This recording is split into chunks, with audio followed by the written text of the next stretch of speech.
very excited to have Jeff Garzik. He flew in just for this from Atlanta, and I understand you're already off back to Boston tomorrow. So also big thanks for the personal effort and strain of coming out and all the travel, just for sharing your thoughts with us. I think many of you know Jeff. He has been involved in Bitcoin very early on already, early contributor. Back in 2010 was when you got started, correct? July 2010, contributing on development. Also 10 years at Red Hat, which has been, I think, also some of the foundational experience that led you to create Block. And Jeff is the CEO of Block, and working with mainly large financial institutions at implementation and commercialization of the technology, and in particular also allowing for the use of Bitcoin also in private networks, which I think there are a lot of areas that we would love to hear from Jeff about today. But I understand today you're actually going to talk about one of the biggest issues that everybody's discussing, which is the future of Bitcoin itself. So with that, excited to have you join us, and look forward to what you have to share with us. Jeff, thanks. Thanks for... You can also take that microphone. Check. Okay. Secondary mic doesn't seem to be working. Hello. Thank you all for having me. This is a fantastic group. It's a packed house, and I'm deeply honored that you allow me to speak. I'm Jeff Garzik. I'm the CEO and co-founder of Block. But I've been a Bitcoin core developer, now that I'm building a company, for several years. So I thought I'd bring some insights and thoughts on some of the current Bitcoin controversies, speak about those today. Next slide, please. So a little bit about my company, just to get in a quick plug, is we're, I like to say, very similar to a Red Hat of Bitcoin. If you need monthly support, enterprises tend to not download it yourself from GitHub. They don't like depending on volunteer developers for multi-million-dollar financial systems. So for those larger enterprises, larger businesses, we have our product Block Enterprise. That's I'll give you the secret decoder ring for our products. Anytime you see the word blockchain, underneath it's really Bitcoin. But we're riding the blockchain wave, the blockchain hype. But that is our stack. That's a Bitcoin stack. We have nodes, wallets, smart contract engines, etc. All of that is very relevant in this space for large enterprises. And then second, for consulting, in addition, we also do blockchain and Bitcoin consulting as well. So for large enterprises, this is really bringing Bitcoin to the large enterprise, taking it out of sort of the volunteer developer space and maturing the software, hardening it, securing it, etc. Next slide, please. But I'd like to talk about Bitcoin. I think we're really at a decision point right now. There are several proposals for how to upgrade Bitcoin, but Bitcoin governance itself is a very, very tricky, very difficult topic. You can't just upgrade software and magically it works. In Bitcoin, the thing known as consensus rules, that's really like the constitution for Bitcoin. Everyone has to follow these consensus rules. Otherwise, your transactions are considered invalid. They don't go out on the network. And so that's what I mean by the consensus rules are really the constitution of Bitcoin. Is if you follow that, you're on the network. If you don't, you're not. It's that simple. So what is my approach? My point of view is really it's user-centric. What is that user experience?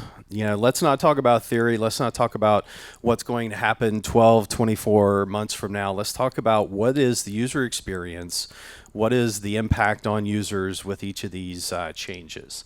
And there's a fancy name for listing the pros and cons of a particular option, whether that's the pros and cons of a house you're buying or a car you're buying, or in this case, the Bitcoin upgrade. That's called the Kepler-Trago method. And it's a Fortune 500 fancy term for listing the pros and cons of an approach. So we get our data points, we list the advantages, disadvantages, and then after that analysis, you say, what are the best methods to upgrade Bitcoin? Field experience, this was one of the lessons from Red Hat and Linux, is that field experience matters the most. Everyone has a theory about, I want to change the software to do this, or theoretically, this upgrade will have this effect. What I learned from 15 plus years in the Linux community is that, excuse my language, engineers talk a lot of bullshit.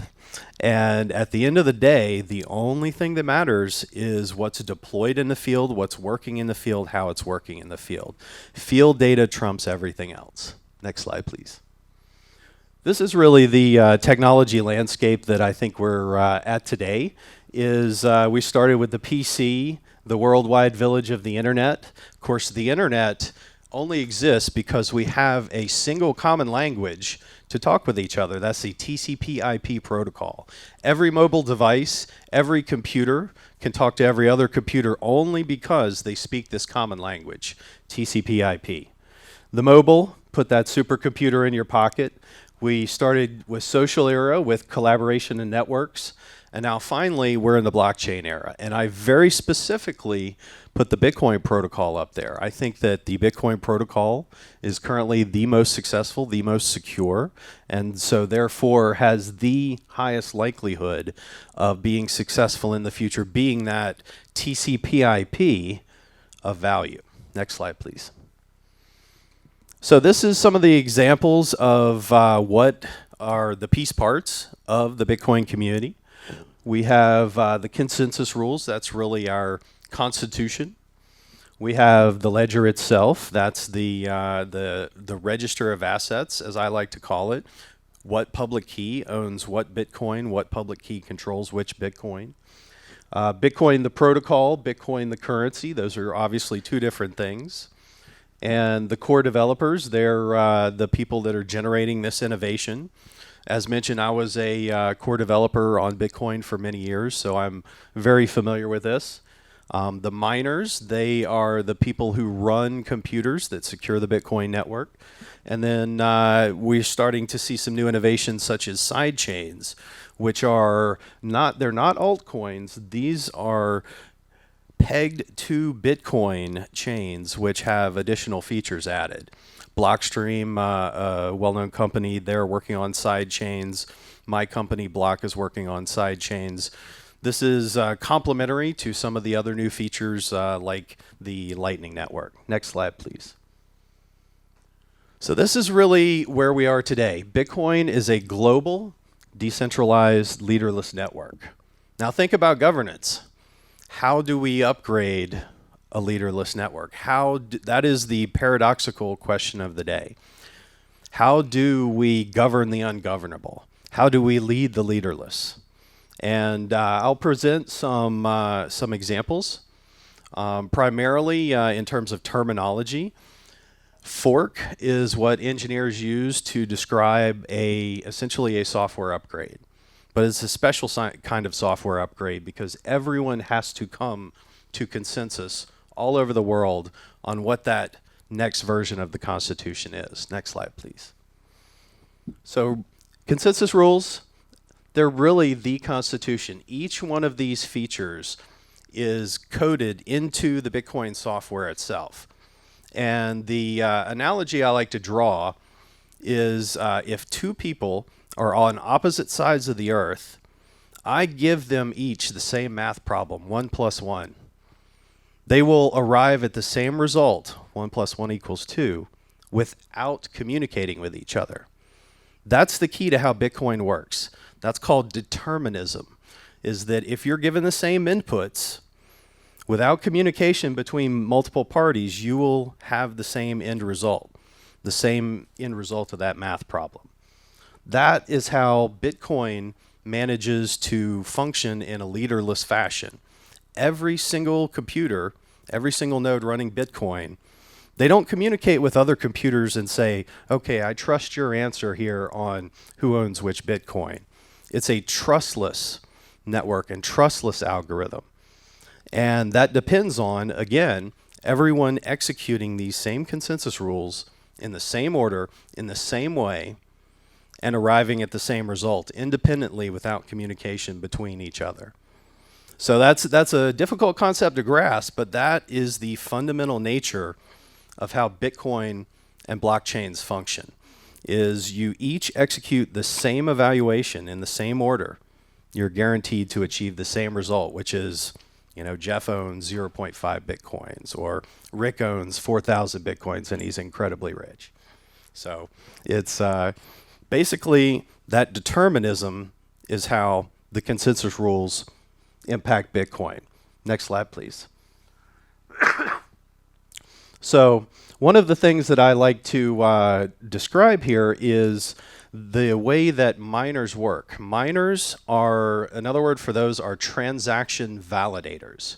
And transaction validators are nodes on the Bitcoin network, which they examine incoming transactions that send Bitcoins between two people, and they evaluate against those consensus rules. Those are the incoming transactions in blue. This goes through, it doesn't matter which miner. Again, we're talking leaderless. It goes through this decentralized filter, which is the consensus rules, and out the other end, the red is the blockchain. That's what comes out of the decentralized mining process. And the red are transactions that are confirmed, secure, the entire network agrees that there's a high level of security associated with each transaction. Now, the way the blockchain works, it's kind of like a stack of blocks, one on top of the other. Your transaction goes into a block. A block is essentially a container. And then that's confirmed by the miners. Now this process repeats over and over and over again. Every 10 minutes on average, there's a new block that references the previous block. It says, I trust all these other blocks back down to January 5, 2009, the Genesis block, and these latest transactions. That process continues ad infinitum. All transactions pass through that decentralized filter that says you're either complying with consensus rules or not. Next slide, please. Oh, and just an audience note. I come from the Linux world, which says you're allowed to interrupt the speaker. So if you have questions, just shout it out, raise your hand, etc. We're very easygoing here. So consensus rules. This is essentially a breakdown of how they work. Everyone must follow these rules. But again, it's an almost a paradoxical problem. How do you come to consensus on consensus rule changes?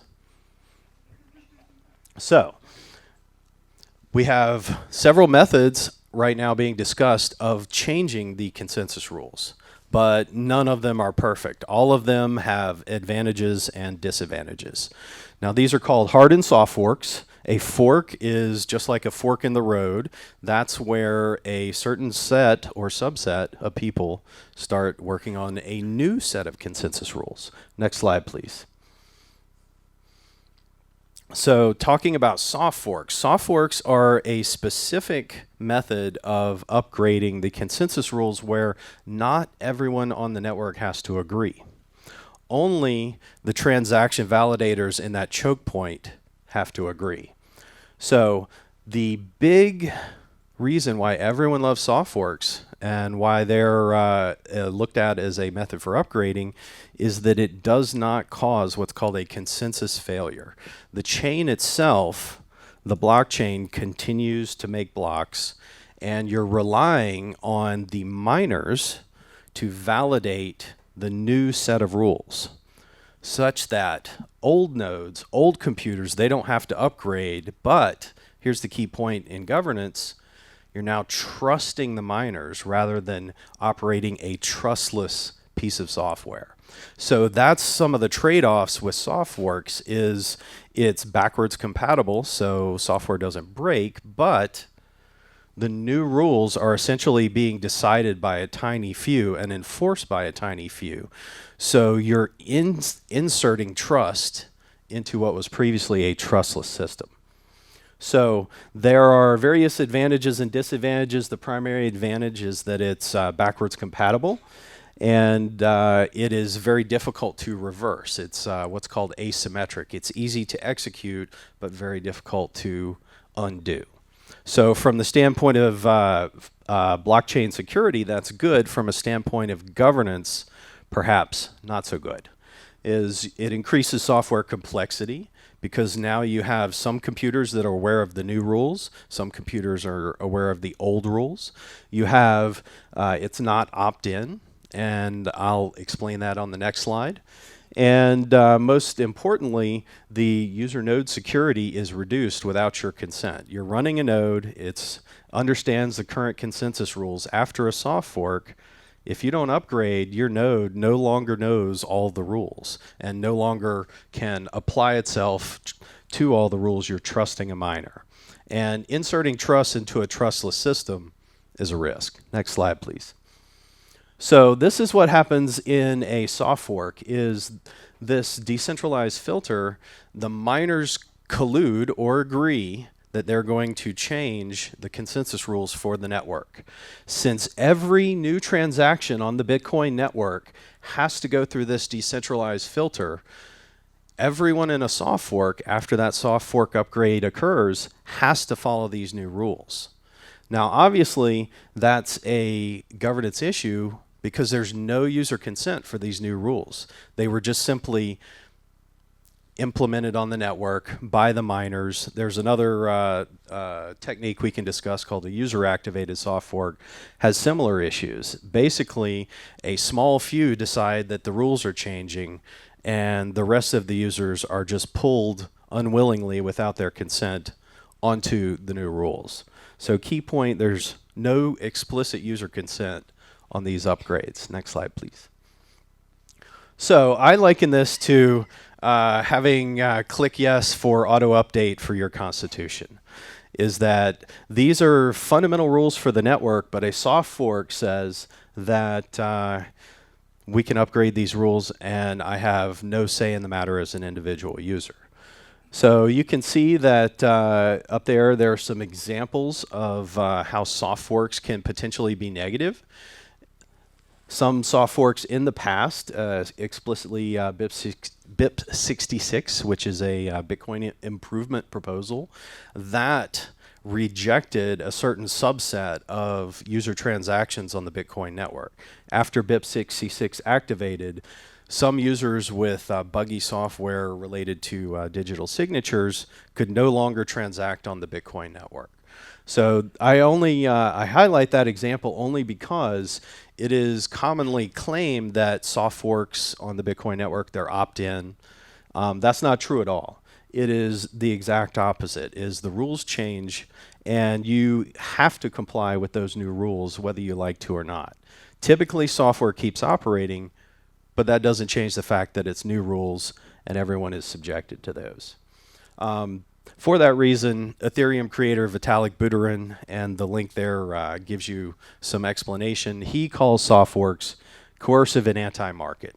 It's essentially, a tiny few cadre decide some new rules. And in my personal opinion, that's sort of antithetical to the Bitcoin ethos. Next slide, please. So TLDR, soft forks are backwards compatible, but that's at explicit odds to governance. So if you have backwards compatibility, if you have auto upgrade compatibility, it's very easy to upgrade the software without breaking. Then that is at direct odds with upgrading these new rules that everyone must comply with. If you have this auto update, then by definition you don't have consent for the new rules. So that creates a power imbalance that a tiny group can make decisions for the majority of Bitcoin users. Next slide, please. So hard forks, again, going back to the starting slide where my point of view is ultimately pragmatic. It's what are the benefits, what are the risks. There is nothing safe or unsafe definitionally. It's not black and white. Everything has benefits and risks. Hard forks are another method of upgrading the Bitcoin consensus rules, and it has a high user consent value. That's the advantage. On the governance side, it's basically the opposite of a soft fork. But, and this is the disadvantage, is that it's disruptive to the network. So if we have what we call an amicable hard fork, that's an upgrade where the miners, the developers, the users, everyone is happy with that new path. That's the safe path. And that's locked in by the hash power. Everyone's software, everyone's Bitcoins are secure. In contrast, the contentious hard fork, that's the Ethereum ETH Classic type situation, where you ultimately wind up with a permanent split, two coins, a lot of market chaos, a lot of user confusion, and so ultimately not healthy for Bitcoin from that user experience perspective. So those are really the benefits and the risks of the hard fork as well. This was the original path suggested by Satoshi, and for the first 6 years of Bitcoin's life, this was the assumed upgrade path, is that there would quite simply be a flag day that says, if April 4th, 2017, then the capacity increases. It was going to be that simple. Times have changed and opinions change, and now there's a lot of debate around that path, but that was the planned path for Bitcoin for the first 6 years of its life. Next slide, please. One of the proposed upgrades is something called Segregated Witness, or Segwit. And very explicitly, again, I'm not a absolutely yes or absolutely no. On all of these issues is a very nuanced view. There are, again, benefits and risks. The benefits, I call it a Lego block, a very, very useful Lego block that you're going to build other things on top of. So that's what I mean by foundational. So under the benefits column, it's foundational, and it eliminates an annoying problem called transaction malleability, which in turn creates hurdles for high-speed payments such as the Lightning Network. So very good upgrades on that positive side of the ledger. On the negative side of the ledger, on the risk side, it is it's the first economic soft fork. And again, this comes into the governance issue of if we're doing a soft fork, which as explained is just a small group of individuals, do we really want a small group of individuals setting a new economic policy for Bitcoin? So that's one of the big questions with Segwit, and why several notable people have problems with that particular path. It's a voluntary upgrade. And so one of the selling points of Segwit is that it increases capacity on the network, but if it's a voluntary upgrade, then you are not required to upgrade, therefore it will be a slow increase in capacity, not a rapid increase like most people want. And so it will not address the high transaction fees, transaction network congestion, etc. Question?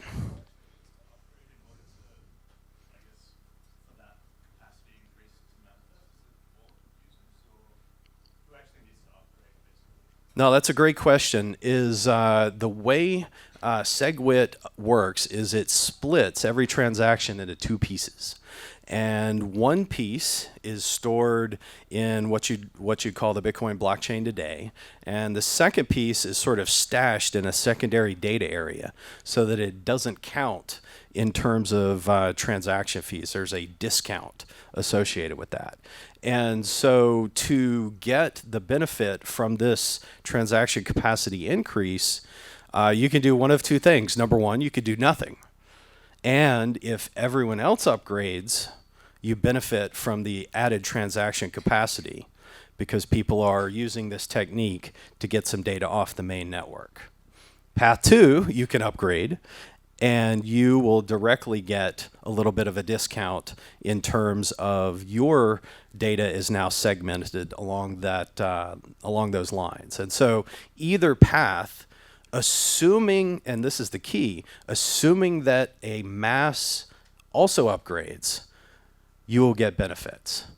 And that's the main question, is will the mass of Bitcoin users upgrade or not? If not, then it's a big complex upgrade for very little gain. If yes, then it's a foundational upgrade that benefits users who, even if they don't upgrade, they receive a capacity discount. But what we see in chain, again, field data trumps all. What we see in chain with voluntary soft fork upgrades is that it takes years for wallets and other software to upgrade to this new feature. And so based on existing in-chain data, the best field data we have, if Segwit is rolled out into Bitcoin, that capacity increase would be very slow. So that's again very, very nuanced. It's not an easy yes or no type of answer or situation, but that's really how these upgrades, incredibly complex upgrades, fall out. Next slide, please. So again, Segwit introduces some economic policy changes, and this is very specifically why I think soft fork plus Segwit is bad for governance, is that you're rolling out economic changes, an economic policy change for Bitcoin with very few people initiating that change. And so these are some of the economic changes that Segwit rolls out in that upgrade. So that analogy is sort of the best analogy that I can come up with is transactions on the Bitcoin network. They're sort of like water filling a bucket. And right now we have a 1 liter bucket every 10 minutes that we can fill up. What Segwit does is it adds a second bucket that you can put some of the water in. And so it relieves some of the capacity congestion, but not all of it. So that's really how Segwit changes some of the economics of Bitcoin, as well as providing transaction capacity, as well as being foundational in terms of technology. Next slide, please. So one of the things that I like to point out is that Bitcoin is very predictable, and it was programmed to be predictable. Every 10 minutes on average, there's a Bitcoin block.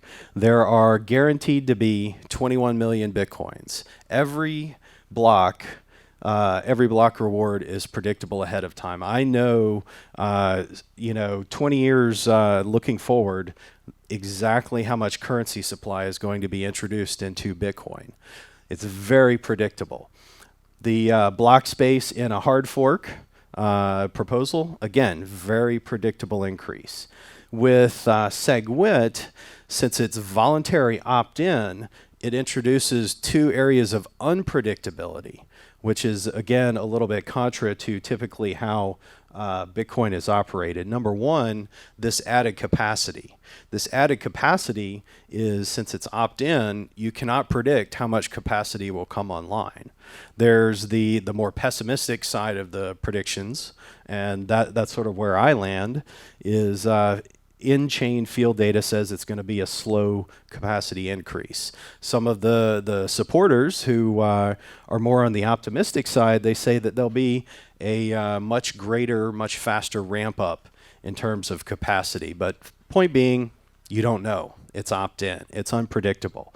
And since we're talking about a fixed supply resource, going back to Economics 101, what happens if, for example, I control, with my magic wand, the housing supply in Amsterdam, and there's 1 million residences. I wave my magic wand, and the next day there are 2 million residences in Amsterdam. What does that do to housing prices? What does that do to rent?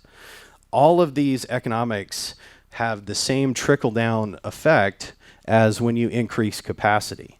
If Bitcoin, as today, has 1 megabyte of capacity, you double that. In economic terms, that's called a supply shock, because you have a sudden increase in supply. Therefore, all of the market participants who are bidding at, say, $1 per transaction at the 1 megabyte level, they have a totally new market to bid into when transaction capacity doubles. So again, there's that unpredictability factor with regards to Segwit. Similarly, in terms of unpredictability, you don't know what time frame this capacity is going to be delivered on. Will it deliver another megabyte of capacity in a month, in 6 months, in 5 years? You don't know. So 2 elements of unpredictability were introduced as well. Next slide, please. One of the things that I like to highlight with regards to technology and maturity is something that I imported from my last experience building open source satellites. So a little humble brag, since the business failed and there are all sorts of jokes related to that, is I built the first open source satellite. And but it was a great learning experience. I interacted with all of these quote unquote steely-eyed missile men who, if you think about a SpaceX rocket or something like that, those are really ICBMs that you're launching into space. And so you have to deal with governments, you have to deal with all these rules, and most notably, you have to deal with unproven technology. And so NASA's come up with this technology readiness level scale, which allows you to evaluate, is the technology on paper, is it working in the lab, is it tested in the field, is it repeatedly tested in the field, flight proven, it's actually made it to space multiple times and survived. And so what we need to do as a community is to follow these sorts of evaluations with any new technology, whether it's Segregated Witness or the Lightning Network or Bitcoin Unlimited or Bitcoin Classic. Pick your change, pick your new technology. This is how we create a level playing field. There's a lot of promotion in this space, and a lot of that is perhaps mindless promotion. And this is really how you level set and get back to science. As you say, how close to reality are these? How close to the field are they? Do we, most notably in the Bitcoin community, need to wait for Segwit and Lightning to be mature and have a fully proven economic model before we have usable payments in Bitcoin? That's one of the existential questions that's being asked right now. Next slide, please. So that's why I say mind the gap. Mind the gap means that right now, Bitcoin payments are being priced out of the system due to high transaction fees. Both BitPay, a payment processor, Shapeshift, a instant exchange, and some other Bitcoin businesses, they've already sent out notes to their customers that say anything under, say, $5 value is economically infeasible. And so we're just not going to accept payments that low. And as transaction fees increase, that is only going to exacerbate. And so right now, literally, the payments are being priced out of Bitcoin. But we don't have a replacement yet. Everyone talks about, and I'm a big fan of, the Lightning Network, most notably. The Lightning Network is thought to be a payment replacement where you can do thousands of payments per second, but it's not done. And so should we embark on a path? This is a rhetorical question for the Bitcoin community at large. Should we embark on a path that sees wait for Segwit, wait for Lightning, and then only step 3, do we know, did we go down the right path or not? You spend several years and you don't know exactly how far down the path we are and what's our plan B if that path is not to be successful. So that's what I mean by mind the gap, is that users today are left with a poor user experience and no actual in the field solutions. And so that's the situation where we have Bitcoin Decision Point today. Next slide, please. So in conclusion, be pragmatic, mind the gap. We don't bet Bitcoin's future on technologies which aren't yet proven at scale, aren't yet even out of the lab for the most part. A tiny few should not really be in control of Bitcoin, whether that's me or anyone else. That's the antithetical to Bitcoin's ethos. Soft forks in particular, they're neither opt-in nor risk-free. We have to be honest about upgrading the network. Upgrading the network always involves risk. just like upgrading, changing the U.S. Constitution, the Constitution of the Netherlands. And time has real cost. We can't just pretend that Bitcoin is an academic experiment where we can, let's see if this works. If it doesn't work, let's see if this works. There are real people, real economic decisions being made every day. And so it's potentially very risky and costly to conduct a large-scale experiment on Bitcoin to see, will Segwit and Lightning provide a good payment experience? If not, we just travel down a multi-year path that turned out to be the wrong one. That is ultimately Bitcoin's decision point today, and that's why I say be pragmatic and mind the gap. Thank you very much. That's Bitcoin and my thoughts. Yeah, thanks very much, Jeff. I already asked Jeff before his talk if he was going to share with us a prediction on how it's going to pan out, and he had mumbled a bit about I not had a asking very engineers. surly answer, didn't I? Right, not asking engineers to make predictions. That's right. Right. Engineers are the worst prophets in the world. Don't listen to us. Right, but I think maybe what you might be able to say is how will we know when we're getting close to a decision here? Like right now, everybody is, I mean, if you read the press, there's chaos in the Bitcoin community, right? How will we know when we're starting to get this figured out? No, that's a great point, and I'll readily admit I don't have a cut and dry answer for that. It's really very subjective when you see that the core developers, the miners, the user community are subjectively arriving at a particular path. That's when you'll know. That's not a very satisfying answer. It's very subjective. But that's the real answer as well, is that there's a lot of disagreement on which of these paths need to be taken. And there's a lot of animosity on various sides that feel that, this guy is an entrenched player over here, this guy is an entrenched player over here, and they're at loggerheads. And so there's a lot of personality drama and that sort of thing. It goes part and parcel with the Bitcoin decentralized experience. Ultimately, we're all figuring out, again, how to lead a leaderless system, how to come to consensus on consensus rules.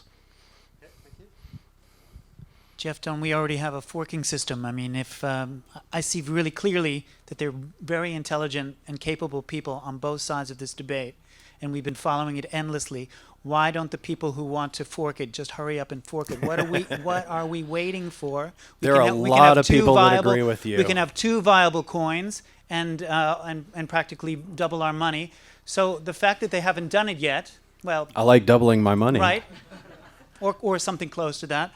So the fact that they haven't done it yet is weakening their argument. Yeah, basically a lot of the business community is just sick of the entire thing. And like you were saying, Richard, when I stopped by for Tech Check, just freaking do something. Just make a move. It's been stalled for quite some time. It's been, loggerheads for quite some time, and the CEOs are just sick of it. They're ready to see some action, some movement, anything but progress being stalled. Why don't we take a poll? We can do it. You word the poll. I'm poor at wording polls. But audience participation is great. I will try, and maybe you guys can help me word the poll. I think he's already voting. Look at him. He's voting for something. Look at that. Shall we do this now, just to see how the audience feels?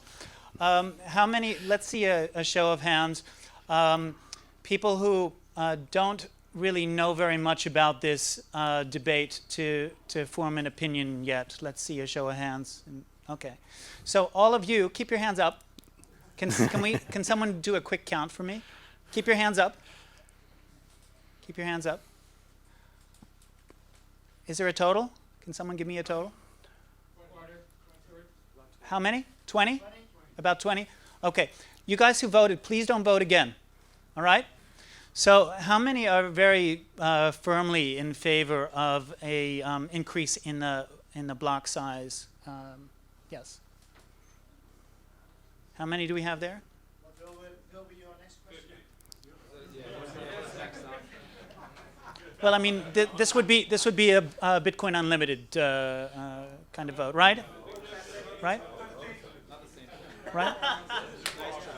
Yeah, that gets into the problem of once you go for a specific solution, then the vote counts Well, go down. let's say simply increasing the block size, a simple increase. Yeah. Okay. How many? How many is that? Can someone count? Anyone counting? 40.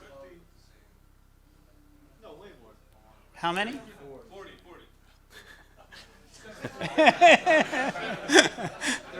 I want an accurate count. No double spending of votes allowed.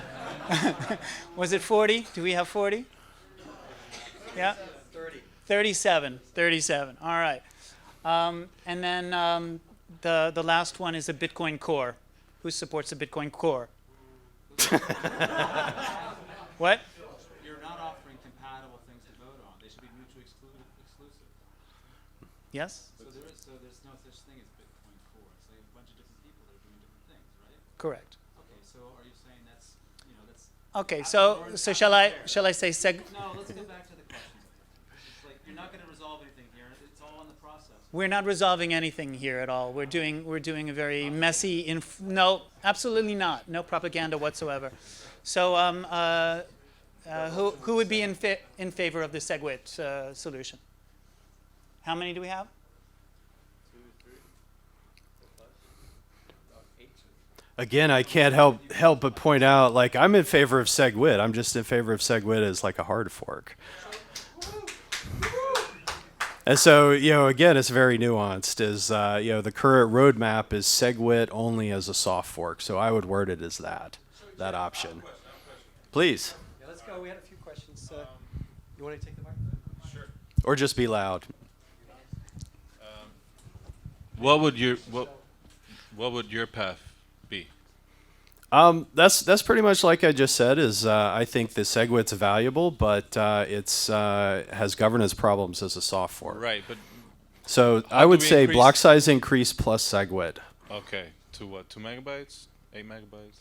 Just anything. It's not too big. The current data supports about 4 to 8 megabytes and not more than that. Okay. If you want to get global distribution, global validation.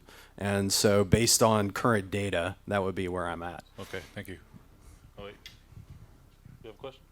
Yeah, I had the same question, Oh. comparable. So that's the blog that came out a couple of days ago, I think, combining Segwit and Bitcoin Unlimited. Sergio. Yeah. Just to be very specific, that was not a combining Bitcoin Unlimited. Bitcoin Unlimited's a bit different. The Sergio proposal, I definitely support that. That's basically a capacity increase to 2 megabytes, and then Segwit, which also offers some additional capacity. But that's different from Bitcoin Unlimited. I'm going to try to do a bit order people. You've been raising your hand a long time, so I'll pass it on. So you mentioned you like field testing a lot. That's one of the first points I think you said. Would you think something like Litecoin could be a good route for this? So No, basically absolutely. something that's very close to Bitcoin. Segregated Witness is pretty much activated, just a few percent. Yeah, I've tweeted that, in fact, is very specifically Litecoin has been doing a good job of following the Bitcoin code base. So whenever Bitcoin adds some new features, the Litecoin developers pick that up. And specifically, if you're a Bitcoin holder and Segwit is coming down the pipe, you absolutely want field testing for Segwit before it activates on Bitcoin. And Litecoin is the perfect test bed for that. And so, it's a bit of a cynical position, right? So if Segwit fails horribly, then Bitcoin users are unaffected. And if Segwit succeeds quite well, then Bitcoin users can pick it up and benefit. So it's win-win for Bitcoin to have it tested on Litecoin. And that gives it field testing, field data, and that's absolutely what's needed for Segwit. Do you think that some of the people that are speaking out in favor of these various so-called solutions, what percentage of their advocacy would you say is technical in terms of this is a better idea technically versus financial, as in I'll make money off of this solution? And can you name some names, please? I'm going to pick answer C, which is there's what you see is you sort of see the Bitcoin Core roadmap and Bitcoin Core path, and then you see a lot of little efforts splintering off of that. And so I don't like to name names specifically because I think that gets away from the science, gets away from the data. So I'll just generalize and say that there's a lot of dissatisfaction with the current core development team.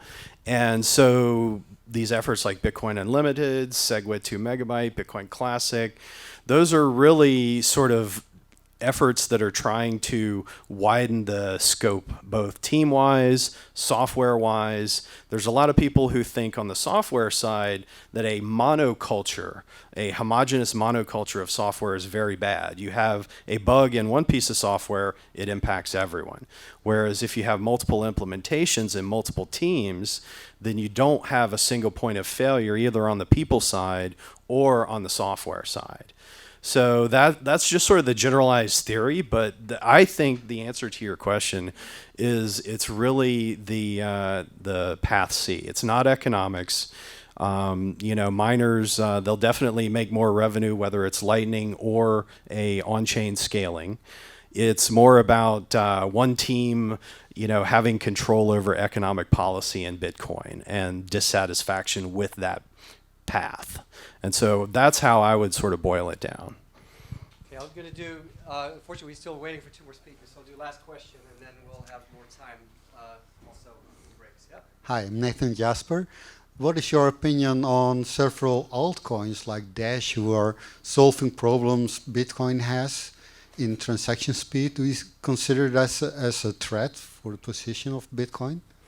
In theory, you could make that argument, but I lean towards no, in that Bitcoin is the most secure coin right now, and it seems like that's going to continue. And so the logical path for Bitcoin is sort of like the Segwit example, is that, the Dash, the Ethereums, they can prove features in the field, and if those features are field proven, we can integrate those into Bitcoin at a later date. And so again, it's like that Litecoin example, is let them take their lumps, and then whatever survives, the survival of the fittest, we can integrate into Bitcoin. So I see it all as healthy. I don't see Bitcoin being supplanted by a Dash or something like that. But I think that it's very important to encourage all this innovation, whether it's in Bitcoin or elsewhere. Always encourage innovators. I think that part of our community is a bit negative on any innovation that doesn't come through a sort of blessed path. And that's not very healthy for science and for innovation in general. So while I'm what I call default Bitcoin, I think, like I said, Bitcoin's going to continue to be the most secure. Is we can't just shoot down alternate coins, alternate developers. We have to be professional. We have to be positive. Okay, well, Jeff, very big thanks. I think.